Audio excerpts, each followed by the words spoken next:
In the heart of the Sonoran Desert, independent scientist Lucas Reed, a 35-year-old geologist, leads an expedition to investigate rock formations revealed by sandstorms. Lucas is an obstinate man with an almost obsessive sense of solving natural mysteries. He has a turbulent past. 10 years ago, his older brother disappeared during an excursion in the same desert under circumstances that have never been clarified. Next to Lucas is Clara Ramirez, 29 years old, an environmental photographer hired by a renowned magazine to document the expedition's work. Clara, although passionate about adventure, has an almost intuitive sensitivity to realize when something is wrong. Unlike Lucas, she is not ignorant of the myths and stories that surround the desert. They set up camp in a desolate valley, surrounded by dunes and ancient rock formations. The weather forecast indicates that an intense sandstorm is approaching, exactly the type of phenomenon that Lucas hopes to record for his research. Clara, however, is restless, and the desert seems quieter than it should be. And before we continue with this intriguing story, don't forget to subscribe to the channel and leave a like.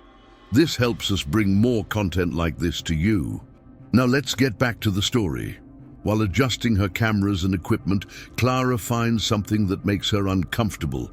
Strange, deep footprints in the ground, too large to belong to any known animal in the region.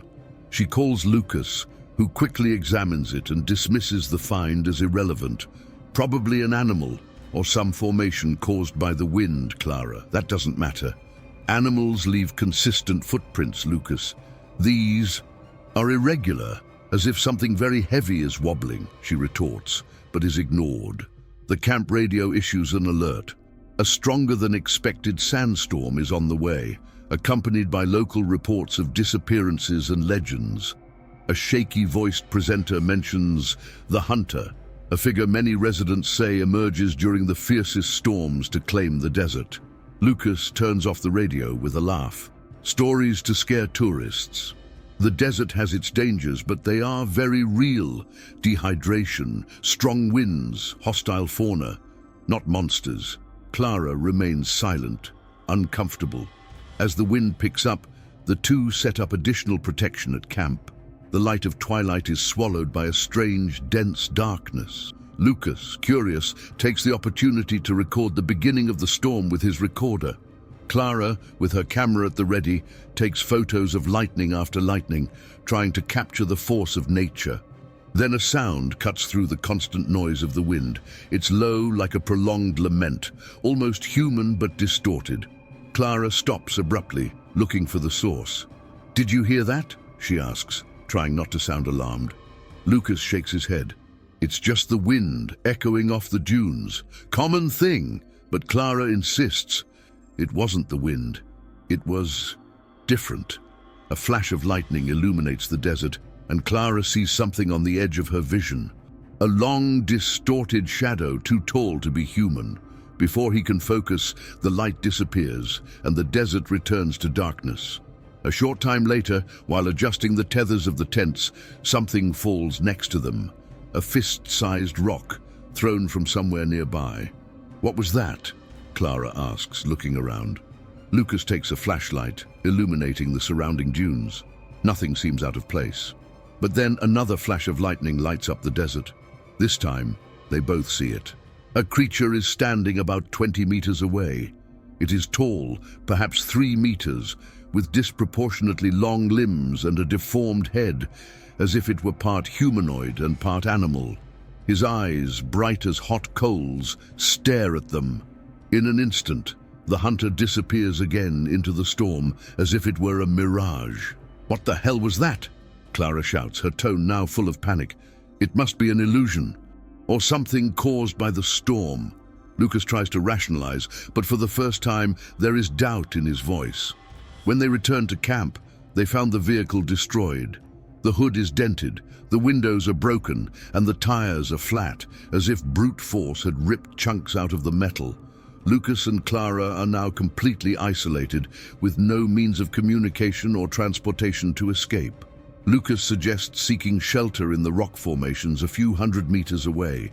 These stones are supposed to block the wind and protect us from the storm. Come on, quickly, he orders, pulling Clara by the hand. When they reach the rocks, they find something that leaves them speechless. On the surfaces of the stones, there are ancient inscriptions carved with precision, circular symbols and figures that resemble the monster you just saw. Clara touches the marks, feeling goosebumps. This feels like a warning, like it's telling us not to be here. Lucas, although impressed, does not want to give in to fear. Maybe it's an ancient art from some tribe that lived here. There is nothing supernatural about it. But before they can argue further, another noise echoes through the storm. Steps, heavy, dragging, coming from all directions. Lucas illuminates the surroundings with his flashlight, and the two hold their breath. For a brief second, the light illuminates the hunter again, now closer.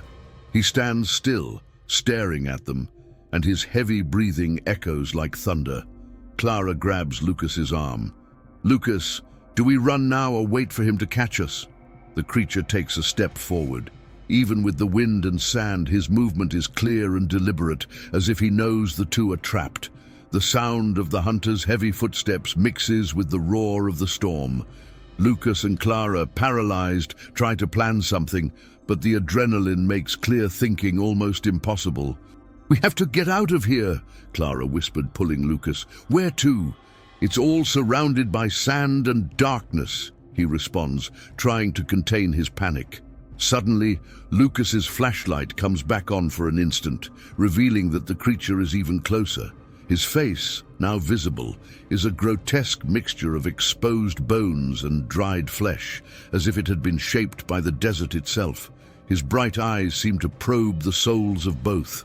Clara grabs a loose piece of rock from the ground, while Lucas tries to distract the hunter by shining the light directly into his eyes. The creature appears to hesitate for a moment, as if the light bothers it, but this only makes it more aggressive. She lets out a deafening roar, and the two run into a narrow opening between the rock formations. The narrow passage leads to a cave hidden within the rock formations. Inside, the sound of the storm is muffled, but the hunter's roars can still be heard in the distance. The cave is dark, but Lucas lights a match, revealing walls covered in more ancient inscriptions. Clara examines the symbols carefully. "This is not just art. It's a story, or a warning," she says, running her hand over the figures. The drawings show a being similar to the hunter emerging during storms and surrounded by human figures in a position of supplication or flight. Clara notices a series of circular figures engraved around the creature, as if they were a type of barrier. These marks seem to be made to contain him. Maybe it's a form of protection. "We don't have time to decipher this now. We need a plan to get out of here alive," Lucas interrupts, visibly agitated. While Clara studies the symbols, Lucas tries to find something useful inside the cave. He finds bones and fragments of ancient tools, suggesting that people once used the place as a shelter. However, among the remains, he also finds something disturbing, a modern object, a military canteen covered in sand. "Clara, someone was here before us, and not long ago." He shows the canteen. Clara, worried, responds, "So where are these people now?" The question hangs in the air, increasing the weight of the silence. Suddenly, the sound of the hunter's footsteps returns, louder, as if the creature had discovered the entrance to the cave.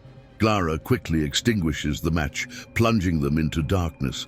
They hear the sound of the creature's heavy breathing, which appears to be sniffing the place. Lucas and Clara slowly move away from the entrance, moving into the deepest part of the cave. Lucas stumbles upon something, an ancient rudimentary torch. Using the liquid from his canteen, he improvises a working torch and lights it. The light reveals that the tunnel has another exit, but it is a steep climb. "It's our only chance," says Lucas. "What if he follows us?" Clara asks hesitantly.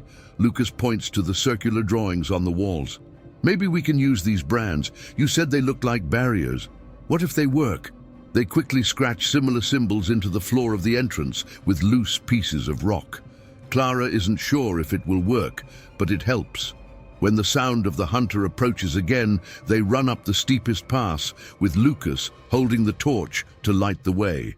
As they climb, Clara begins to make connections between the inscriptions she saw and local stories. Lucas, I think this monster is not just a legend. He may be some kind of guardian of the desert, something that appears to protect this place from intruders. That doesn't make sense. Why destroy everything and everyone around? Lucas counters. Clara thinks for a moment. Maybe we're not here to understand. Perhaps the mere fact that we are here challenges you. Lucas hesitates, but before he can respond, a guttural scream fills the cave. They look back and see the hunter's silhouette starting to cross the symbols they drew on the ground. To his surprise, the creature stops for a moment, as if trapped, but then continues. Reaching the top of the passage, Lucas and Clara find the exit, but it is blocked by a rock that appears to have recently fallen. Lucas tries to move the stone while Clara keeps the torch pointed at the passage. The sound of the creature's footsteps gets closer and closer. "Lucas, quickly!" Clara screams, desperate. Lucas finally moves the stone, creating a narrow opening. Clara leaves first, followed by Lucas, but the creature appears at the exact moment he tries to pass. She grabs his leg, dragging him partially back inside. Clara takes the torch and attacks the creature with fire, causing it to let go of Lucas for a brief moment. He escapes, and the two run away from the entrance as the creature tries to force its way out. As Lucas and Clara run through the desert amid the storm, the deafening sound of the whirlwind seems to follow them. Looking back, they see that the hunter is not only trapped, but appears to be fighting the desert itself, as if the storm were a living force trying to contain him. "This is not natural," Clara shouts, while trying to keep up with Lucas. "And what is natural here?"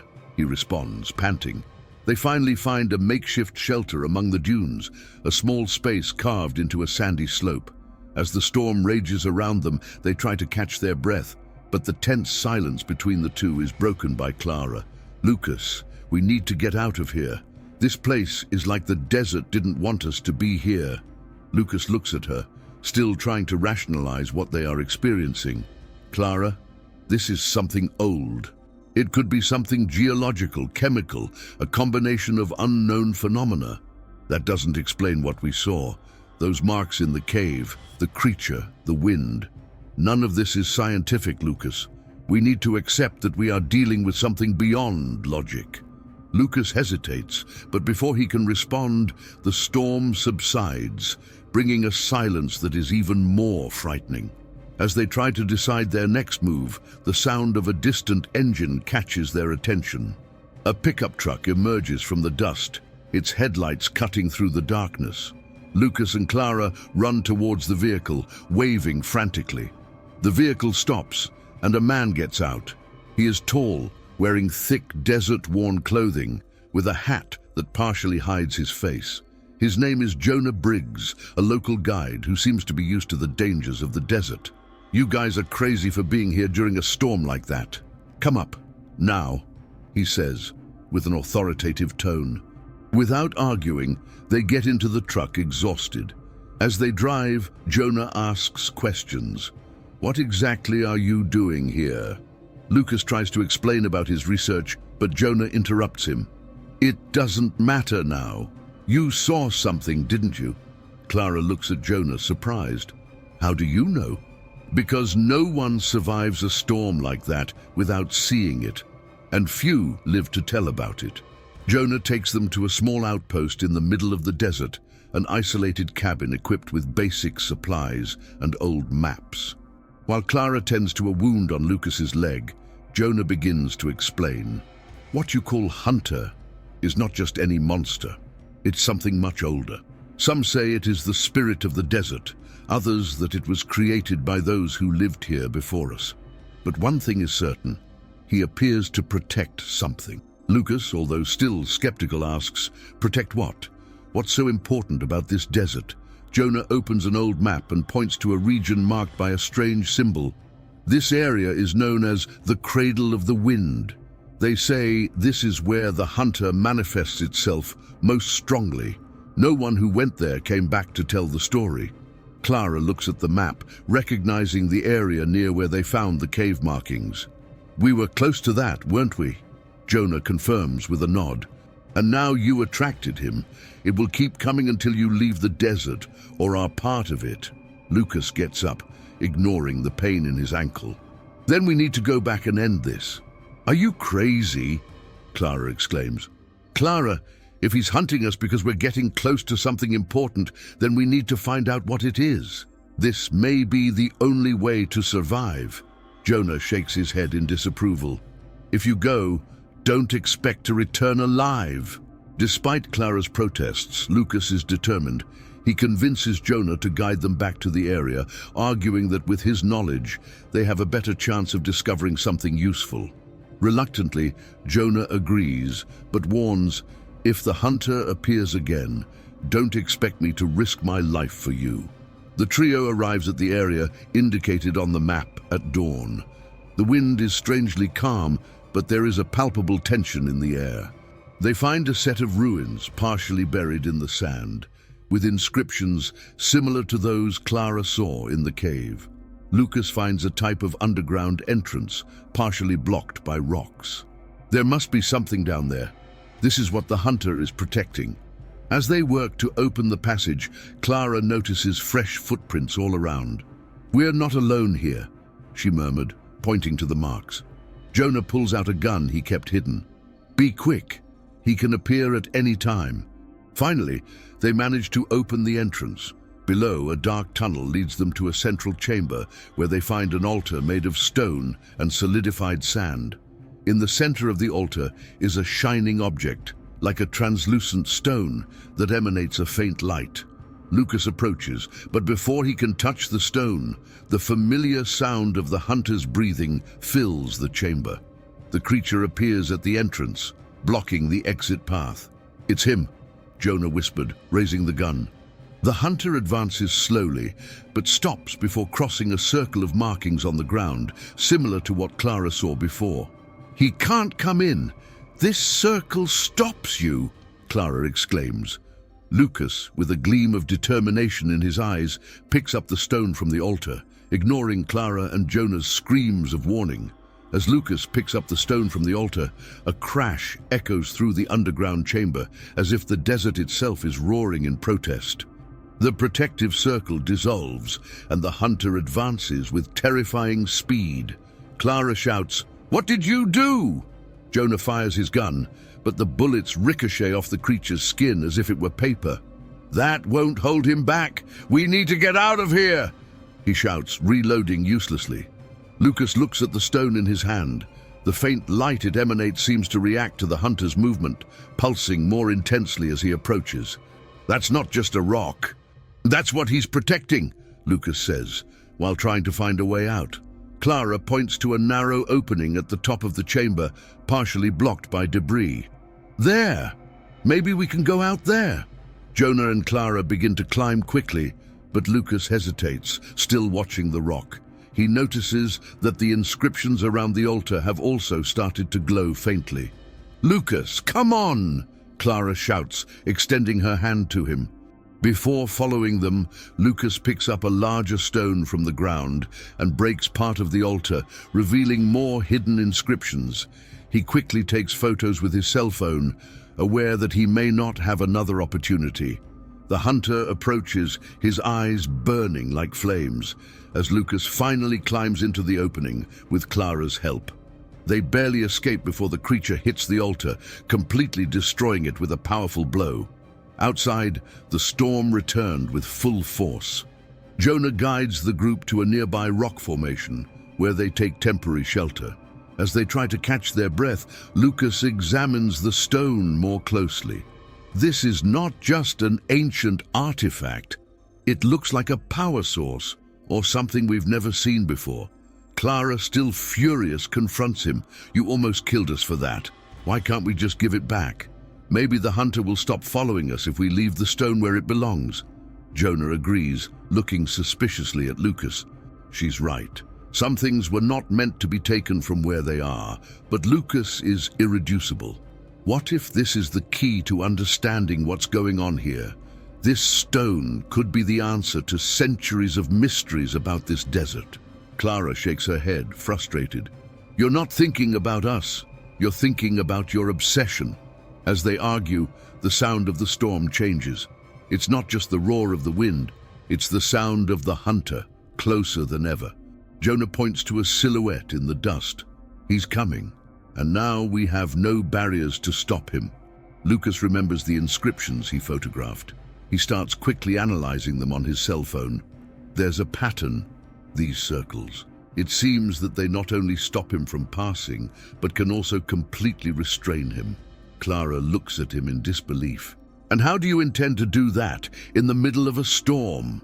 Lucas takes the glowing stone and begins drawing similar circles in the sand around the group, using the light from the stone to trace the contours. Jonah and Clara help, although skeptical. The sound of the hunter's heavy breathing surrounds them. When he finally emerges from the storm, he is more imposing than before, as if the destruction of the altar has made him even stronger. Lucas finishes drawing the last circle and positions himself in the center, holding the stone firmly. "Come get me!" he shouts, drawing the creature's attention. The hunter advances, but as he crosses the first circle, an intense glow erupts, making him hesitate. Clara watches in shock. It's working! The monster tries to advance again, but each circle it passes through seems to drain it of energy. When he reaches the last circle, he is clearly weakened, his movements slower and more clumsy. Lucas, now confident, lifts the stone. The light it emits intensifies, creating a beam that completely envelops the hunter. He lets out an agonized scream as he is pulled into the stone, as if he is being sealed inside. With the hunter contained, the storm instantly ceases, leaving the desert in a sepulchral silence. The group, exhausted, sits down on the sand. Jonah breaks the silence. "You did it, but at what cost?" Lucas looks at the stone, now turned off, emitting no light. "I don't know, but this cannot stay here. I need to take it to be studied, to understand what it really is." Clara shakes her head in disbelief. "You haven't learned anything, have you?" Even after almost dying, he still thinks he can control something that clearly shouldn't be touched. Jonah gets up and shakes the sand off his clothes. "You two can discuss this all you want. I'm leaving, and I suggest you do the same before this desert decides to swallow us again." As the new storm begins to take shape on the horizon, Lucas, Clara, and Jonah speed to leave the area. The truck's engine growls loudly, struggling against the unstable terrain. Clara, still sitting next to Lucas, observes his tense expression and realizes that he is hiding something. "Lucas, you still have the stone, don't you?" she asks directly. Lucas avoids her eyes but doesn't respond. Clara, already exasperated, continues, "You're putting us all in danger. The storm stopped because we sealed the hunter, but now you're freeing him again." Jonah, who is driving the vehicle, listens to the conversation and murmurs, "You two stop. This is dangerous enough without fighting." But before they can continue their discussion, the sky darkens abruptly, as if the storm is advancing at an impossible speed. Dust begins to envelop the vehicle, and the sound of the wind mixes with that same guttural wail they heard before. Jonah steps on the gas. This isn't just wind. He's coming. The storm hits the vehicle hard, and something large and heavy crashes into it, causing Jonah to lose control. The truck skids and flips over, rolling down the dunes before coming to rest upside down. The sand and broken glass leave everyone stunned. Clara is the first to leave, injured but conscious. She helps Jonah, who has injured his shoulder, to his feet. Lucas crawls out of the vehicle, clutching his backpack tightly. Clara stares at him in disbelief. "Are you still with that?" "Look around, Lucas. What else needs to happen for you to understand?" Before Lucas can respond, the hunter's shadow appears in the storm, larger and more menacing than before. Its eyes shine like headlights, and its body emits a suffocating heat that makes the air almost unbreathable. Jonah draws his gun again, but hesitates. "I don't think this will help. We need a plan." Lucas looks at the stone, which is now pulsing frantically in his hands. He realizes that the hunter is not trying to destroy her, but rather to recover her. He wants this, Lucas murmurs. Clara looks at him, confused. And why don't we just give it back? Lucas shakes his head, perplexed. Because I think that rock is what's keeping him trapped. He's not trying to protect her, he's trying to free himself from her. Jonah intervenes. So what do we do? Do we let him take her and risk whatever happens next? Or do we destroy it and face the consequences? Lucas faces the stone and realizes that he has to make an immediate decision. If the stone is destroyed, perhaps the hunter will disappear forever, or something much worse will happen. Clara takes the stone from Lucas's hands. We don't have time for theories. We need to get him away somehow. She looks around and sees an elevated area with rock formations. If we can lure him there, perhaps we can use these formations to arrest him. Jonah agrees, albeit skeptically. And who will be the bait? Clara looks at Lucas. You lured him here. Now it's your turn to fix this. Lucas hesitantly holds the rock and runs towards the rock formation. The hunter, as expected, immediately follows, its presence nearly consuming the surrounding space with heat and pressure. Clara and Jonah run in the other direction, climbing the rocks to find a high point where they can help. Lucas reaches the base of the formations and begins to climb, with the stone still pulsing in his hands. The hunter, despite being limited by its size, follows with ease, destroying part of the rocks along the way. Clara and Jonah from above pile up loose rocks in an attempt to slow him down, but it is useless. At the top, Lucas realizes he is trapped. He looks at the stone, then at the hunter, who is almost catching up to him. If this is a mistake, I'm sorry. He lifts the stone above his head and throws it with all his might against the ground. The stone shatters into 1,000 pieces, releasing a wave of brilliant energy that illuminates the entire desert. The hunter stops abruptly, letting out a deafening scream. His form begins to disintegrate piece by piece as the light consumes him. The surrounding storm also begins to disappear, and silence takes over the desert. Clara and Jonah quickly go downstairs to find Lucas, who's lying on the floor, exhausted but alive. You did it, Clara says, relieved. Jonah, still suspicious, examines the remaining pieces of the stone. I hope this is the end, but something tells me we can't be sure. As the group recovers, the sun begins to rise, revealing an eerily peaceful desert. On the horizon, no storm, no creature, just the silent emptiness of the desert. As they leave the place, Clara notices something strange in Lucas's backpack. A small fragment of the stone still pulses slightly, as if it were alive. She says nothing, but keeps the information to herself as the group walks towards the horizon. The apparent peace contrasts with the horrors they faced hours before. The silence is almost overwhelming, but neither of them seems willing to break it. The marks of the battle are still visible, torn clothes, superficial wounds, and the weight of an experience that transformed them. Clara looks at Lucas, observing the way he holds his backpack. She knows something is wrong, but chooses to keep her doubts to herself, at least for now. And that? Jonah finally asks, breaking the silence. Are we done with him? Whatever it was. Lucas hesitates before answering, as if trying to convince himself. Yes, I think so. Clara is not satisfied with the answer. I think? After everything we've been through, this doesn't seem like enough. What if he comes back? Jonah lets out a heavy sigh, interrupting the conversation. You two can discuss this all you want. My work ends here. I'll drop you off at the nearest town and go on my way. And one piece of advice.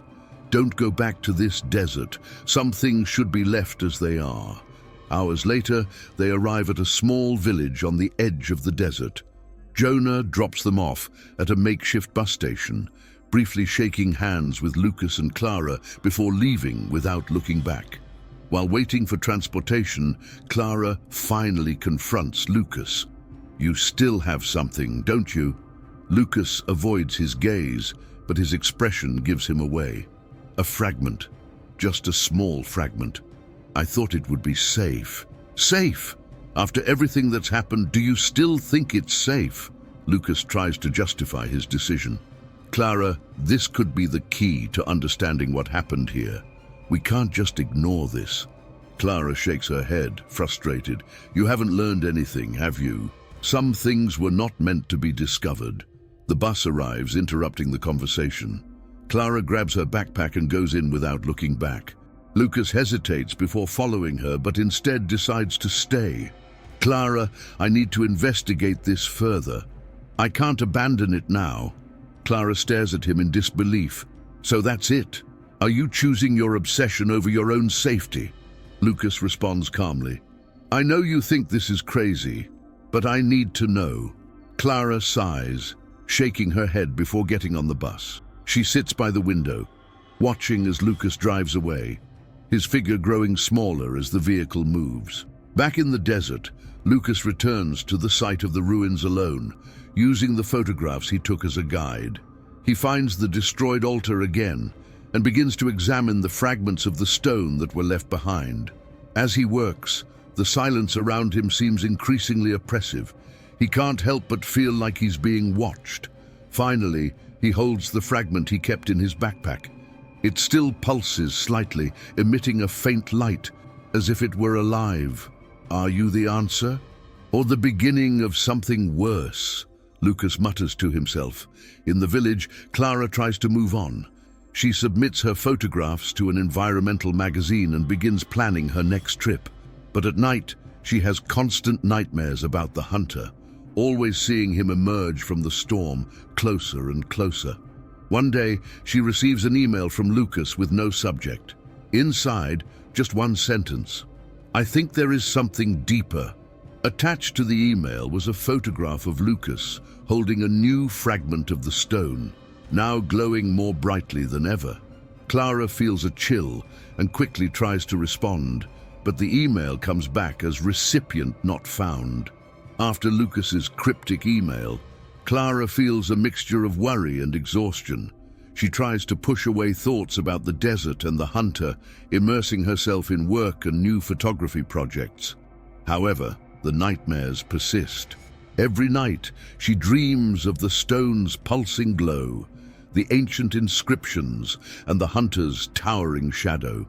During a photo shoot at a nature reserve, Clara meets Michael Travers, an investigative reporter interested in the mysterious stories of the desert. He heard about Lucas's disappearance and seeks out Clara for information. You were close to Lucas Reed, right? He disappeared months ago. Michael begins, showing a picture of Lucas next to the destroyed altar.